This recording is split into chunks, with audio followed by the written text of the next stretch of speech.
El ingenioso hidalgo Don Quijote de la Mancha. Parte 2, capítulo 26, donde se prosigue la graciosa aventura del titiritero con otras cosas en verdad harto buenas.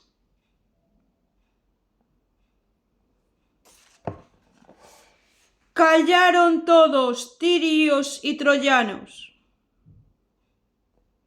Quiero decir, pendientes estaban todos los que el retablo miraban de la boca del declarador de sus maravillas, cuando se oyeron sonar en el retablo cantidad de atabales y trompetas, y dispararse mucha artillería, cuyo rumor pasó en tiempo breve, y luego alzó la voz el muchacho y dijo: esta verdadera historia que aquí a vuesas mercedes se representa es sacada al pie de la letra de las crónicas francesas y de los romances españoles que andan de boca de las gentes y de los muchachos por esas calles. Trata de la libertad que dio el señor don Gaiferos a su esposa Melisendra, que estaba cautiva en España en poder de moros. En la ciudad de Sansueña, que así se llamaba entonces la que hoy se llama Zaragoza, y vean vuesas mercedes allí cómo está jugando en las tablas don Gaiferos, y según aquello que se canta: jugando está las tablas con Gaiferos, que ya de Melisendra está olvidado.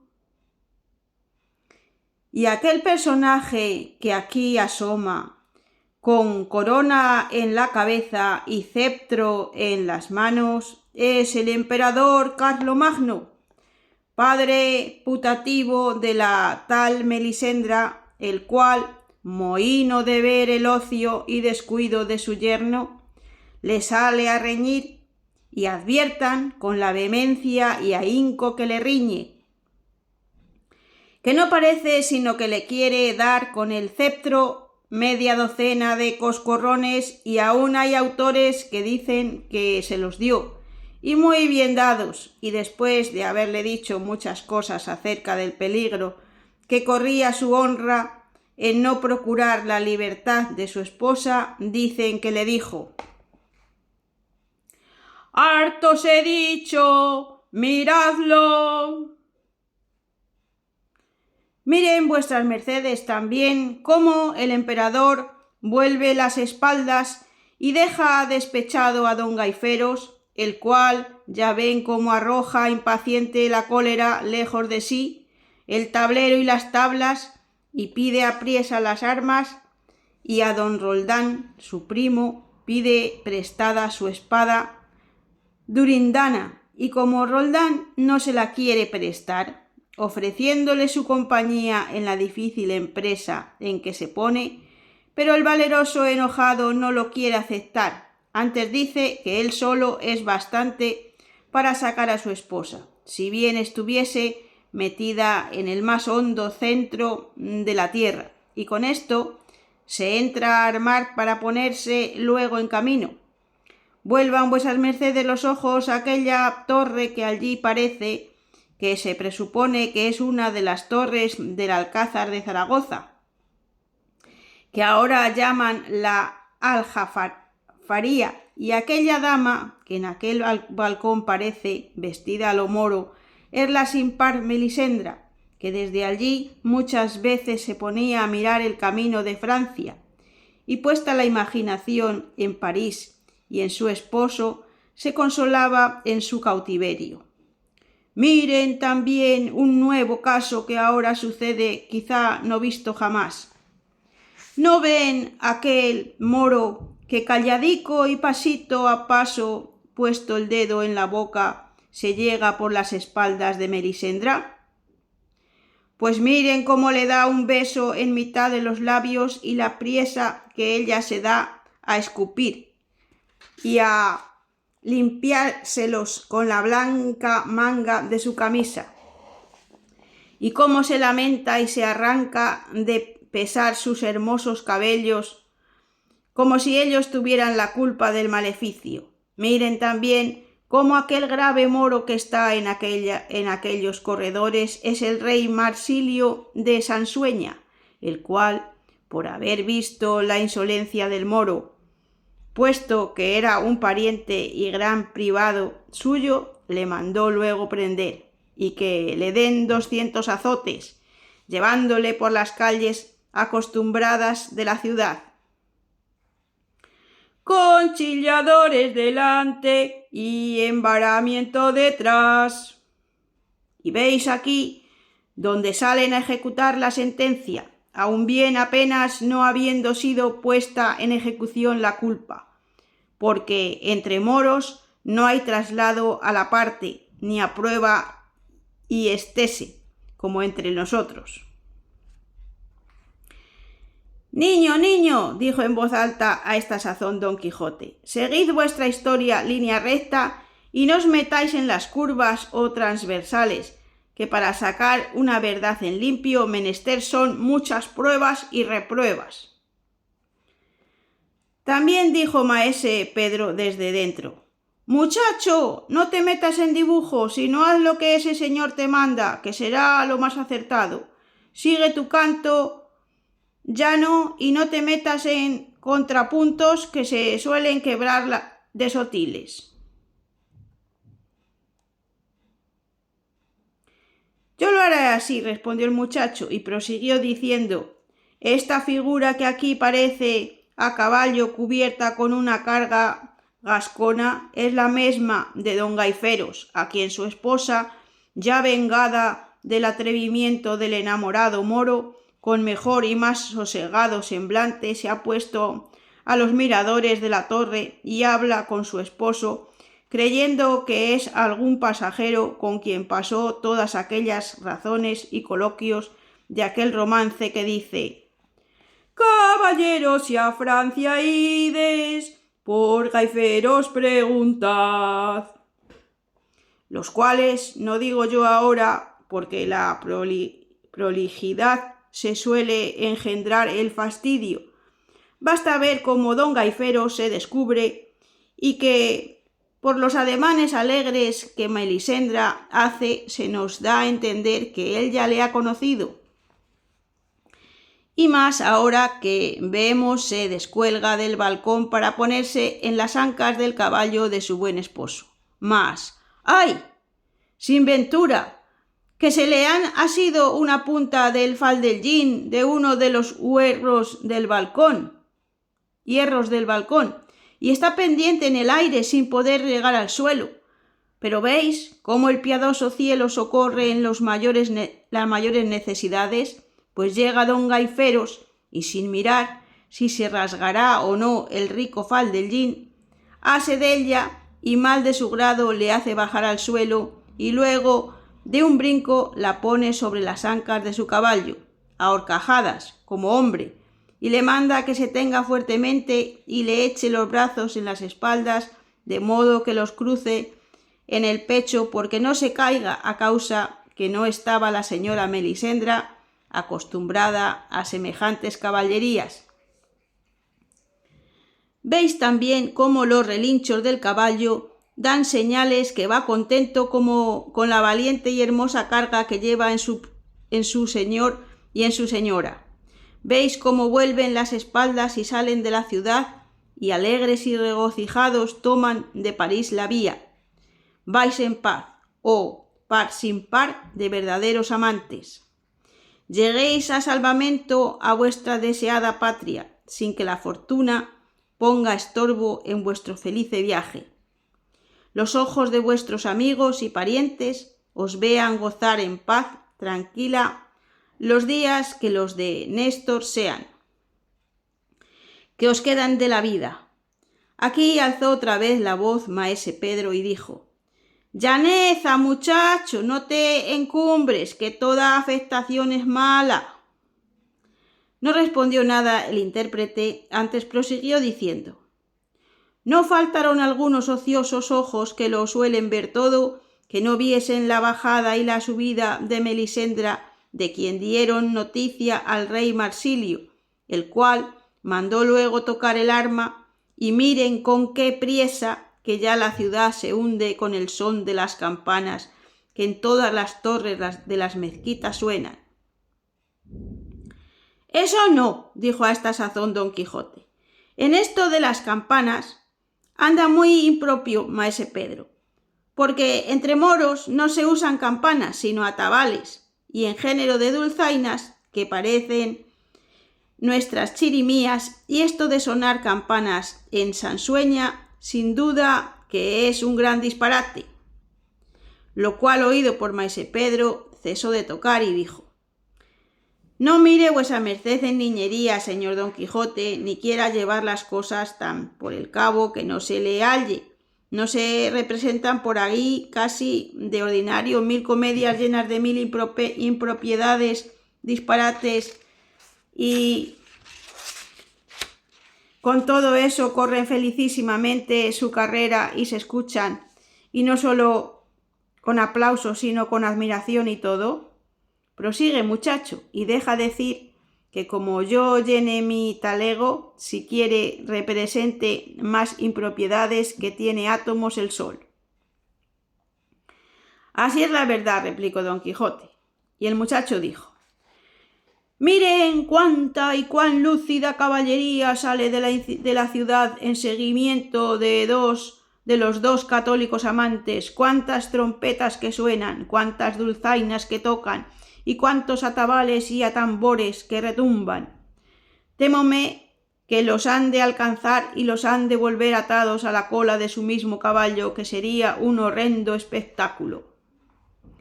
Viendo y oyendo pues tanta morisma y tanto estruendo, don Quijote parecióle ser bien dar ayuda a los que huían, y levantándose en pie en voz alta dijo: No consentiré yo que en mis días y en mi presencia se le haga superchería a tan famoso caballero y a tan atrevido enamorado como don Gaiferos. Deteneos, malnacida canalla, no le sigáis ni persigáis, sino conmigo sois en batalla. Y diciendo y haciendo, desenvainó la espada y de un brinco se puso junto al retablo y con acelerada y nunca vista furia comenzó a llover cuchilladas sobre la titiritera morisma, derribando a unos, descabezando a otros, estropeando a este, destrozando a aquel, y entre otros muchos tiró un altibajo tal que si maese Pedro no se abaja, se encoge y agazapa. Le cercenara la cabeza con más facilidad que si fuera hecha de masa de mazapán. Daba voces maese Pedro diciendo: Deténgase vuesa merced, señor don Quijote, y advierta que estos que derriba, destroza y mata no son verdaderos moros, sino unas figurillas de pasta. Mire, pecador de mí, que me destruye y echa a perder toda mi hacienda. Mas no por esto dejaba de menudear don Quijote cuchilladas, mandobles, tajos y reveses como llovidos. Finalmente, en menos de 2 credos, dio con todo el retablo en el suelo, hechas pedazos y desmenuzadas todas sus jarcias y figuras, el rey Marsilio malherido y el emperador Carlomagno partida la corona y la cabeza en 2 partes.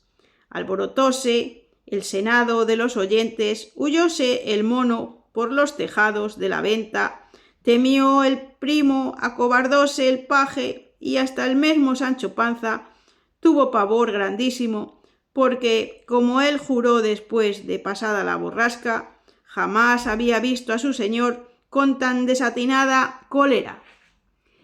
Hecho pues el general destrozo,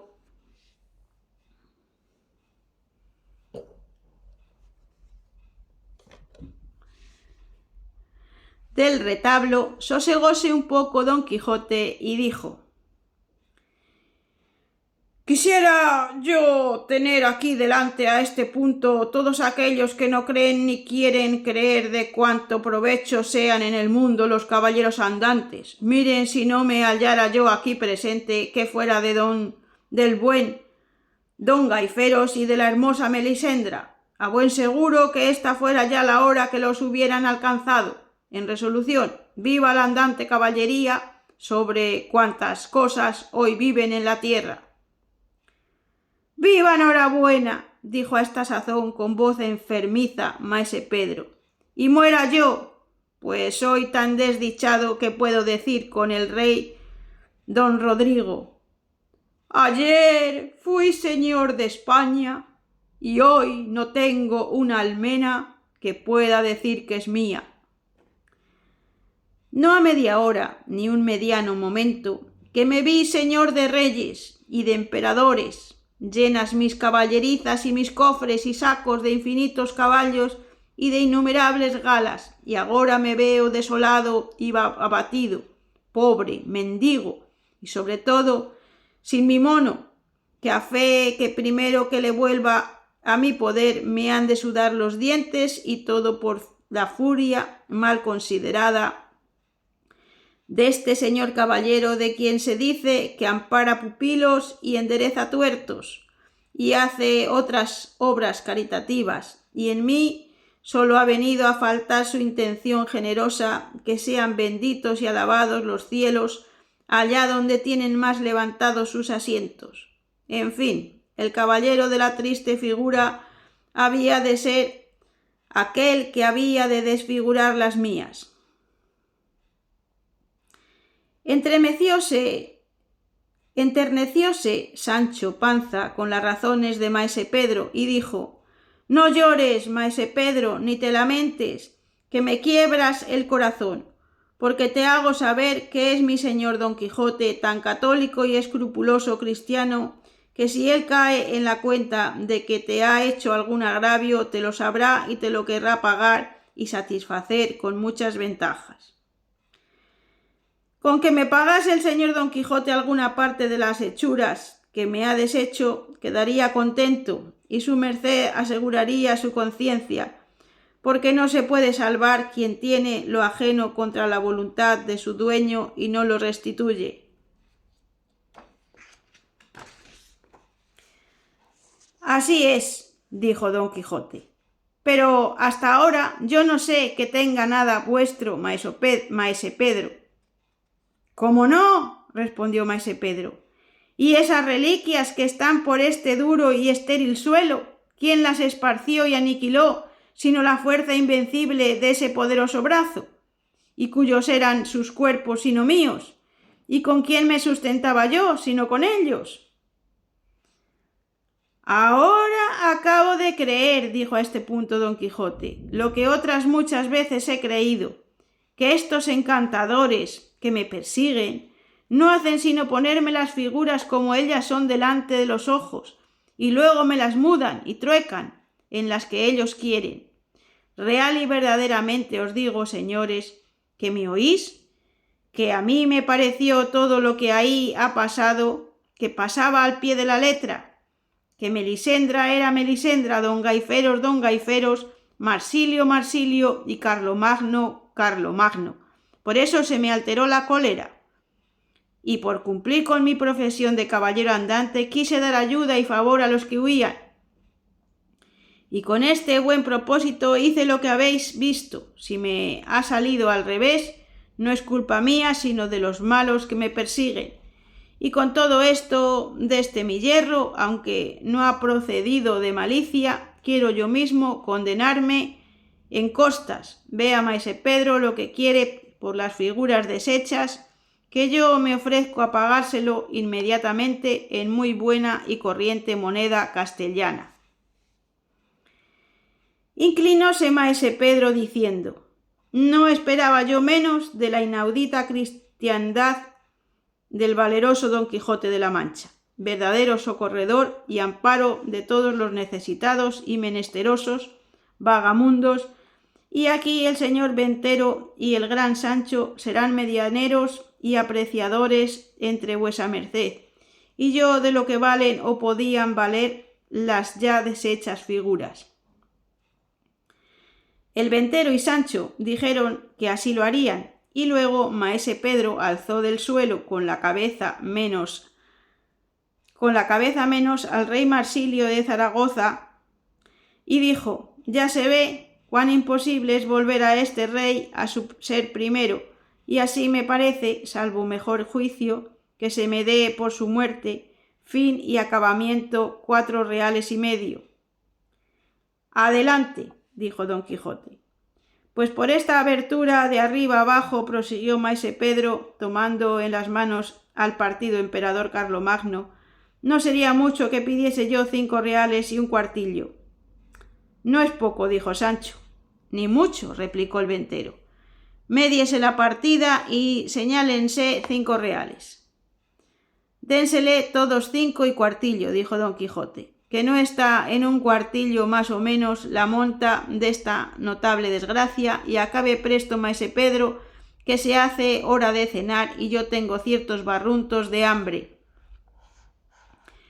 «Por esta figura», dijo Maese Pedro, «que está sin narices y un ojo menos, que es la de la hermosa Melisendra, quiero y me pongo en lo justo 2 reales y 12 maravedís». «Aún ahí sería el diablo», dijo Don Quijote, «si ya no estuviese Melisendra con su esposo, por lo menos en la raya de Francia, porque el caballo en que iban a mí me pareció que antes volaba que corría, y así no hay para qué venderme a mí el gato por liebre, presentándome aquí a Melisendra desnarigada, estando la otra, si viene a mano, ahora holgándose en Francia con su esposo a pierna tendida. Ayude Dios con lo suyo a cada uno, señor Maese Pedro, y caminemos todos con pie llano y con intención sana, y prosiga». Maese Pedro, que vio que Don Quijote izquierdeaba y que volvía a su primer tema, no quiso que se le escapase, y así le dijo: «Esta no debe de ser Melisendra, sino alguna de las doncellas que le servían, y así con 60 maravedís que me den por ella quedaré contento y bien pagado». De esta manera fue poniendo precio a otras muchas destrozadas figuras que después lo moderaron los 2 jueces árbitros con satisfacción de las 2 partes, que llegaron a 40 reales y 3 cuartillos, y además de esto, que luego lo desembolsó Sancho, pidió Maese Pedro 2 reales por el trabajo de tomar el mono. «Dáselo, Sancho», dijo Don Quijote, «no para tomar el mono, sino la mona, y 200 diera yo ahora en albricias a quien me dijera con certidumbre que la señora doña Melisendra y el señor Gaiferos estaban ya en Francia y entre los suyos». «Ninguno nos lo podrá decir mejor que mi mono», dijo Maese Pedro, «pero no habrá diablo que ahora le tome, aunque imagino que el cariño y la hambre le han de forzar a que me busque esta noche, y amanecerá Dios y verémonos». En resolución, la borrasca del retablo se acabó y todos cenaron en paz y en buena compañía a costa de Don Quijote, que era liberal en todo extremo. Antes que amaneciese, se fue el que llevaba las lanzas y las albardas, y ya después de amanecido se vinieron a despedir de Don Quijote el primo y el paje, el uno para volverse a su tierra y el otro a proseguir su camino, para ayuda del cual le dio Don Quijote 12 de reales. Maese Pedro no quiso volver a entrar en más dimes ni diretes con Don Quijote, a quien él conocía muy bien, y así madrugó antes que el sol, y cogiendo las reliquias de su retablo y su mono, se fue también a buscar sus aventuras. El ventero, que no conocía a Don Quijote, tan admirado le tenían sus locuras como su liberalidad. Finalmente, Sancho le pagó muy bien por orden de su señor, y despidiéndose de él casi a las 8 del día, dejaron la venta y se pusieron en camino, donde los dejaremos ir, que así conviene para dar lugar a otras cosas pertenecientes a la declaración de esta famosa historia. Y aquí termina el capítulo 26. Mañana podrás escuchar el capítulo 27 que trata de donde se da cuenta de quiénes eran Maese Pedro y su mono, con el mal suceso que Don Quijote tuvo en la aventura del rebuzno, que no la acabó como él quisiera y como lo tenía pensado. No te pierdas este capítulo, que promete ser muy interesante, y mañana nos oímos en este interesante capítulo. Que tengas un gran día. Adiós.